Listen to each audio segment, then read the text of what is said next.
Broadcasting from the Evergreen Media Network studios in Vero Beach, Florida. It's Huntin with Heather. Hey y'all, welcome to Hunt with Heather. I am your host, Heather Hawk. This is season 2, episode 12. If you're new, welcome. This show is dedicated to all those who love to hunt, love the outdoors, and those who want to learn more. Whether you're a seasoned hunter or a green hunter, this show is going to be packed full of information. We're going to talk deer, turkey, and everything in between. And of course, you can't forget about those stories that keep us coming back for more. So grab a seat, sit back, and let's talk hunting. Before I introduce my guest today, I want to give a shout out to my sponsor, Jake Witt with State Farm. Yes, that's right. It's the OG, the original Jake Witt with State Farm. If you're looking for an agent who truly has your family in his best interests, call Jake. My husband and I, we have our car insurance policies through him, our utility vehicles, and our life insurance policies. And if you don't have a life insurance policy and you've been thinking about it, don't wait. Call Jake. He will match you up with the right policy. And you can reach him at 772-500-5253. That's Jake Witt with State Farm. All right, let's get into the show. So my guest today, I've had on the show multiple times. He is a dear friend of mine, and I love talking hunting with him. I could talk for hours talking hunting with him. So without further ado, Mike Kincaid, welcome back. Hello, Heather. Yeah. Good to see you. Nice to see you too. Good to be here. Yeah, I'm glad to have you back. Thank you. Yep. I was excited when you were available to come back on because it's been a minute since you and I've chatted about season, your post deer season. Yeah. You know, we haven't really, you've been traveling. Time does fly, and it's amazing how quick, especially when you're traveling on some hunts, it really, you look back at when you're trying to hunt public lands in Florida and you're up in Missouri, and you're looking at cameras that you have in Florida. Oh, yeah. And you got cameras up in Missouri and you're hunting that, and then you see that there's a chase down in Florida and a buck or two shows up on your stand for 4 days in a row, and then you just can't be everywhere, but it is fun. I know that's hard because we have our lease up in North Florida. And so you're like, oh, man, and then you're like, okay, that's it. We got to get up there. Yeah, this weekend, we're changing plans. We got to be up there. Yeah. So I'm thinking that cameras, and we've talked about that, I think it might change your feelings about having those cameras and opportunities that give more opportunities possibly. So you and I talked. So if you're listening to this show or you're watching and you've watched previously, Mike and I have talked about how I was very unsure about the cameras, and so the cell cameras, when you can see what's there right at that moment, and what if you don't see anything, and does that make you feel different about your sit? But as I've learned, and I'm learning because I've got cell cameras now, I think I still think they're good and bad.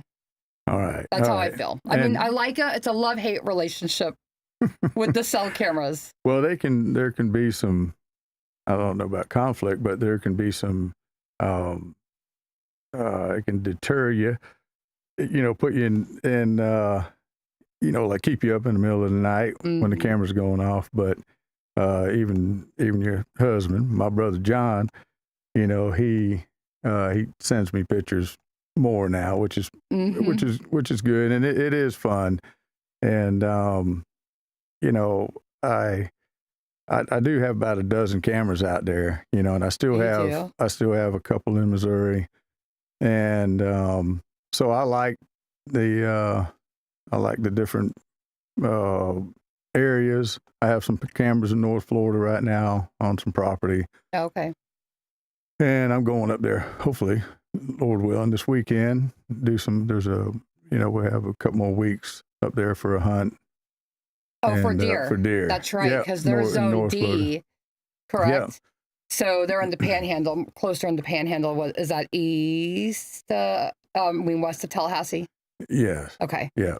Yeah, you have. So Wow. it's actually, it's pretty sweet because I've been watching these deer, and it's been nighttime, and they're finally showing up in the daytime, and that's when I need to show up. So that makes a difference too on having cameras. So I'm gonna keep using them. You know, as long as the bill gets paid. You know, they sure hit you. That's it though too, because you've got to pay.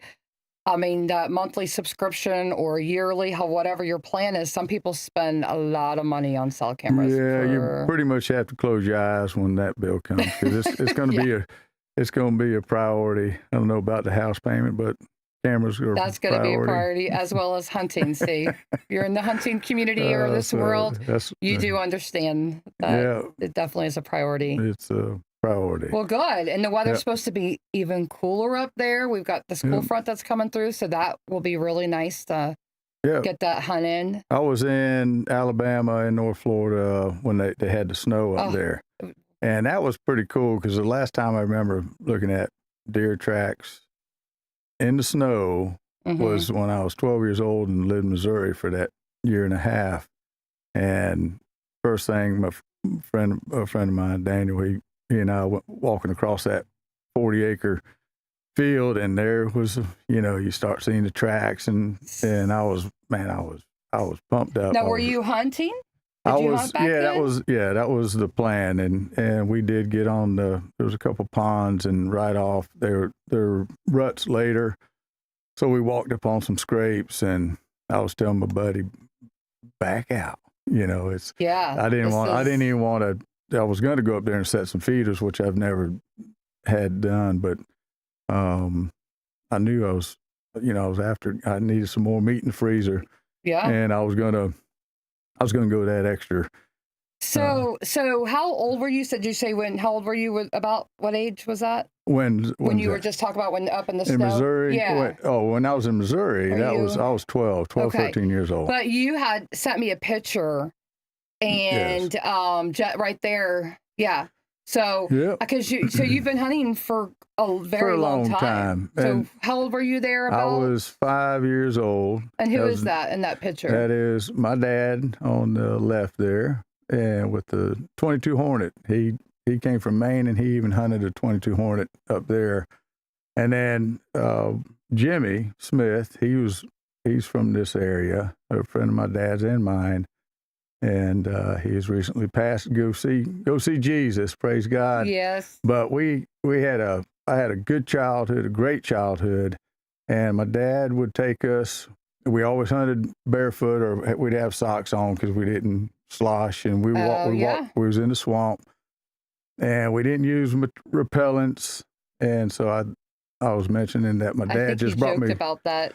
He brought me along just to feed the mosquitoes. Yeah. He'd put me on a stump, but I was there that day that he had killed that deer, and I remember it. I remember him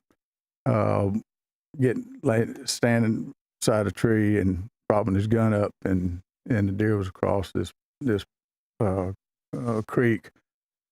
Bedded down, and when he saw him and shot him. So where was that at? Fort Pierce? I can't tell you. No, actually, we had we were out there.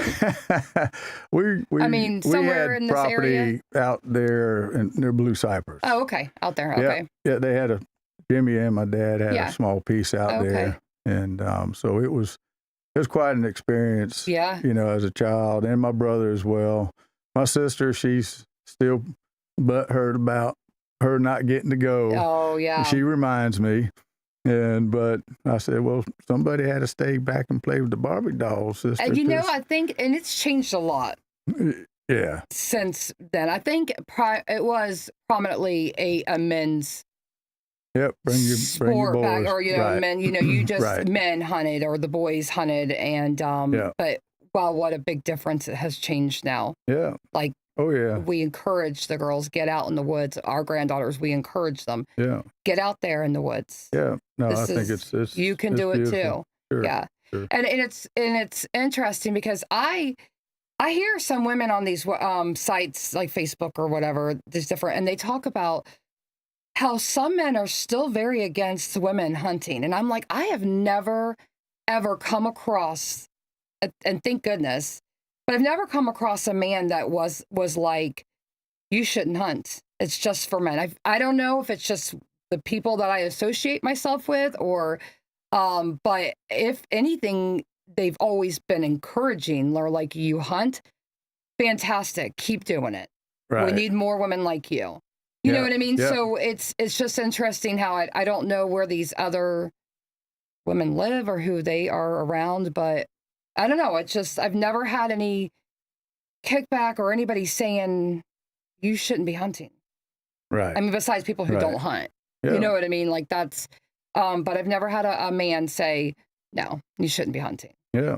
Well, it is hunting with Heather right now. So, This is true. you know, Heather, she'll carry on the mantle there. Yes. And I enjoy it. And I haven't been doing, you know, I've only been doing it for about 11 years. Right. And it has changed my life. Yay. Hunting has changed my life. I mean, you know, it is just doing and being and enjoying out there what God gives us.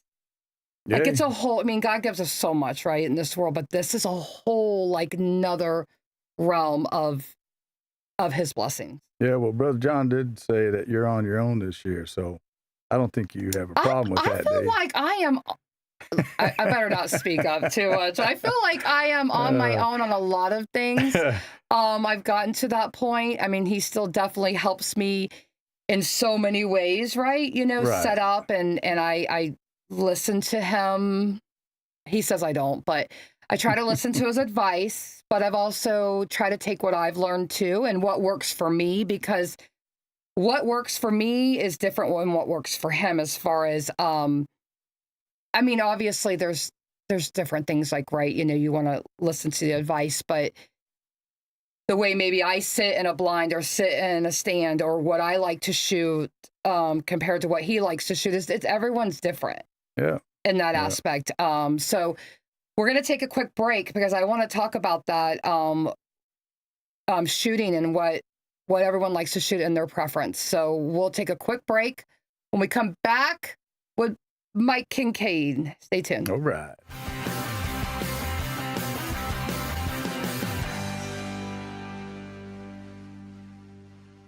Paris Family Chiropractic understands after a long day in the woods, tracking and hunting, your back might be crying out louder than a call to the wild. Paris Family Chiropractic specializes in back, neck, and shoulder pain relief, carpal tunnel, disc injury treatment, headaches and migraines, sciatica treatment, and so much more. Get back to your prime hunting form. Visit ParisFamilyChiro.com and schedule your appointment today. Paris Family Chiropractic, Vero Beach. Big news, Treasure Coast. Your favorite mortgage team just got even better. Introducing the same trusted faces you know and love, now with Union Home Mortgage. Hi, this is Shannon Pohl. Hi, this is Lucy Cranker. And these high-producing team members bring decades of experience, unwavering honesty, and hearts of gold to every home loan. And here's the best part. Same local processing, underwriting, and appraisers you rely on. Contact Union Home Mortgage. Visit us online at shannonpohl.com and lucycranker.com. It's the longest running seafood festival in the Southeast, the Grant Seafood Festival. 2 days of live music and seafood to make your taste buds dance. March 1st and 2nd, over 150 crafters. Admission and parking are free. As always, the Grant Seafood Festival is 100% volunteer run. All proceeds benefit the Grant community. The Grant Seafood Festival, March 1st and 2nd. Powered by Gary Yeomans Ford Palm Bay. Maps and details at grantseafoodfestival.com. It'll be the bee's knees. The Roaring Twenties Downtown Friday. Presented by GHO Homes. Bring your fedoras, flappers, and feathers for this free street party in Vero Beach. With live music by the New Deco. Plus kids games, beer, and food trucks. It'll be the Cat's Pajamas. Admission is free, see? Presented by GHO Homes. And Millennium Cremation Service. The Roaring Twenties Downtown Friday and Main Street Vero Beach event. Friday, February 28th at 6 p.m. in downtown Vero Beach. Welcome back to Hunting with Heather. Today I've been sitting with my dear friend Mike Kincaid, and we've just been talking hunting. And when we left for break, when we were talking about different types of weapons that people like to use to hunt. So, brother, you are a bow hunter. Bow hunter die. Yep. Bow hunter die. Yep. I really like to bow hunt too. I do rifle, shotgun, black powder hunt. But I have to say I like bow hunting probably far better than anything. And because I know you've hunted with guns. I mean, you've been hunting, like you said, since you were a little boy. So what was that transition and why? Why did you decide, this is it, I just want to shoot a bow? I mean, was it a challenge? Or was it when? Yeah, actually, I don't know what happened there. I just felt, as you get older too, I actually just bought a saddle to hunt with. Yes, what? I did. Okay. And nobody knows. It's not like I ask permission. It just happened. And have you used it yet? I have not used it. I just did pick it up when I was up in Alabama this last time when they had that snow. I was coming back through, saw our archery shop. And, my last, I guess as I got older, actually when I hunted gun, if a deer was 100 yards out, and a lot of times I just climbed it. I was up in a tree anyway. I never used stands. I'd climb, shimmy up a pine. I'd still get down from that tree and get 50 yards closer anyway because I wanted to, because I used 30-30s, but I started hunting like my dad with a 22 Hornet. So I wanted a closer range, and I hunted those deer as if I were bow hunting. Anyways. So it just got to a point where, I want to just start picking up the bow. And so hopefully, Lord tarries and I live to 100 years old or something, but I would like to go stick to the saddle and might even go more primitive with a recurve or a long bow. And, fortunately with my eyeballs are still working pretty good. I can see the peep sight, see the pins, but if it got a little blurry, I might have to get away from that anyway and hunt. You can do it with glasses. Hunt 10 yards glasses, and 15. Right? Yeah, you can. I know, but even then you can get a foggy morning. You might have to use defogger. Yeah. So I don't know. So yeah, I started sticking with the bow and realizing that I was actually having to hunt those deer. And you still have to aim small, miss small, even with the rifle. You just can't. If you're hunting 300 yards trying to kill a deer, you still gotta. It's a tough shot. Yeah. But I'd rather be in close, and I've enjoyed it. Yeah, there's something about it. For us bow hunters, there's something about having to get that animal up close. I mean, you really do. I mean, you've got to so there's a lot more has to, be in play than, shooting him at 100 yards, 150, 200 yards, whatever range you're shooting them at. Yeah. Most people, there's some phenomenal shooters out there. They can shoot a bow at 50 yards or 55, 60 yards, especially when you're out west. But when you are, you typically, I would say, what's your safe place where you, where you don't want to shoot further than what, 25 yards? 25, I try to stay within a 20-yard shot. Yeah. 30 yards is about my furthest shot that I'll take, but I still try to set myself up. Yeah, definitely. 20 yards or less. And, even to put a stand up, to put it up in a tall pine, I'm still looking at my shots below it, at 15, 20 yards. And so, if I was gun hunting, I would change my stand positions to be able to shoot further out, So when you hear a friend of yours say, yeah, that deer came in at 15 yards and you shoot him with a black powder. And it is what it is, but I'm thinking to myself, well, if you set yourself up and you know those deer are going to come in if you like to bow hunt. Right. You know, Yeah. I mean, I've done a lot of gun hunting. You know, but even it seemed like every deer I've killed with my Hornet has always been under 50 yards, Right. if not 15 yards. So might as underneath them. well. You know, with, so let's go with the bow. bow. But anyway, you know, to each his own, and you know, you have to work at it, you know, and know what you're shooting. Yeah. I think this year I really am going to turkey hunt with my bow. Yeah. Which is another, I mean, I know you're still aiming small, you know, you're aiming small, just like as if you were, you know, a deer or whatever, you know, you still have to aim. Right. But I don't know. It's just something that I want to do. Maybe maybe I'll be successful. Maybe I won't, but I think that's, I don't know. I think that's the route I'm going to go this year. I mean, maybe I'll take my shotgun once or something, but maybe if I shoot first with my shotgun, if I get one, because we can get two, maybe if I get one with my shotgun first and know at least I've got a turkey, and then go back in with my bow, that might be what I do. Yeah. All right. Well, that's, you know. Or if you're willing to take me opening morning, because my husband won't be, then maybe I'll shoot my bow. Because that's the only, I don't know.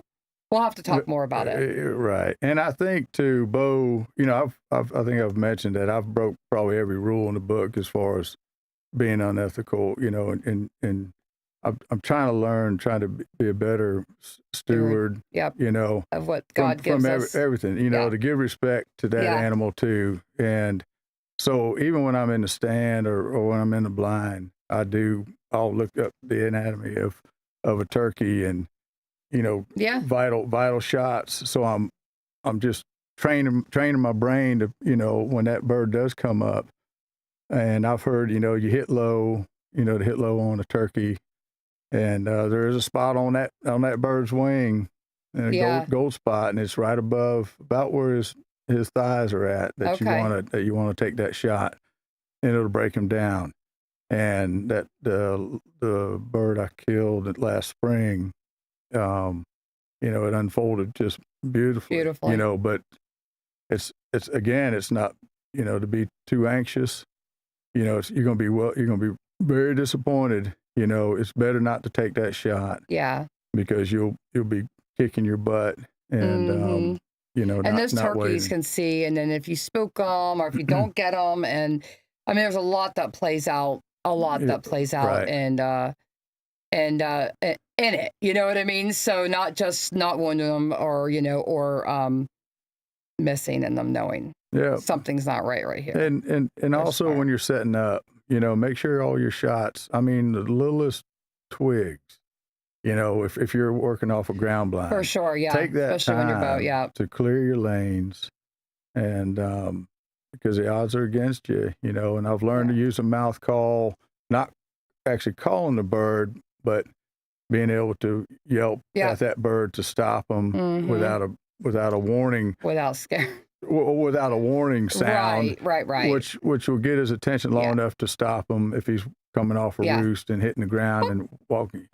That'll turn them around the other way. I've done it. I know. You got to be so careful, man. Gosh, they are so finicky. I mean, they just, and usually when you hear that from a hen or one of them, that's usually like, they're like, hey, something's not right. You know, that little, you know, I can't make the sound, but it's like that little pop.